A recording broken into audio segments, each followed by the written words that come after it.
Hi యోయోయోస్, subscribe చేసేప్పుడు అక్కడ ఉండే గంట సింబల్ని ప్రెస్ చేయడం మర్చిపోవద్దే.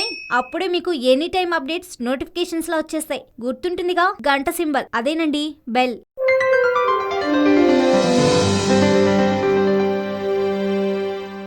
విజయవాడ ఇప్పుడు చాలా కాస్ట్లీగా మారిపోయింది.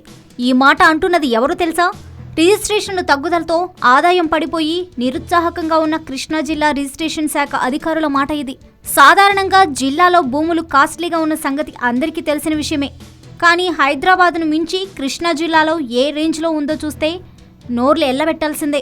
సామాన్య మధ్యతరగతి ప్రజలు ఇంటి స్థలం కొనుక్కొని ఇంటిని నిర్మించుకునే పరిస్థితిలో లేడన్నది దీన్ని బట్టి అర్థమవుతుంది.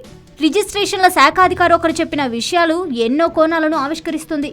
కృష్ణా జిల్లా వ్యాప్తంగా ప్రధానంగా విజయవాడలో సొంతంగా ఇంటి స్థలం కొని భవన నిర్మాణం చేపట్టే సాహసాన్ని సామాన్య మధ్యతరగతి ప్రజలు ఏమాత్రం చేయలేరన్నది స్పష్టమవుతోంది. కృష్ణా జిల్లాలో కనిష్టంగా చదరపు అడుగుకు చూస్తే 4,000 రూపాయల ధర ఉంది.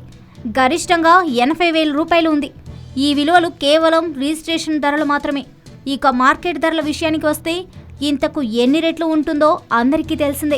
ఒక్క చదరపు అడుగు స్థలాన్ని రిజిస్ట్రేషన్ ధరకే సామాన్య మధ్యతరగతి వర్గాలు కొనుక్కోలేకపోతే ఇక మార్కెట్ ధరకు ఏ విధంగా సొంతం చేసుకుంటాడన్నదే ప్రశ్నగా మారింది.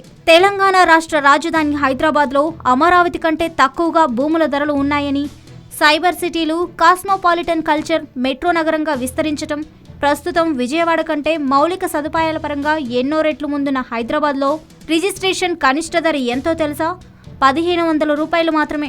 దీన్ని బట్టి హైదరాబాద్ ప్రాంతంలో 1,500 రూపాయలకు కూడా రిజిస్ట్రేషన్ రేటు ప్రాతిపదికన స్థలాలు లభ్యమవుతున్నాయని స్పష్టమవుతుంది. హైదరాబాద్లో చదరపు అడుగు 1,500 రూపాయలకు కూడా రిజిస్ట్రేషన్ జరుగుతుంటే కృష్ణా జిల్లాలో 4,000 రూపాయల ధరకు రిజిస్ట్రేషన్ జరగడం గమనార్హం.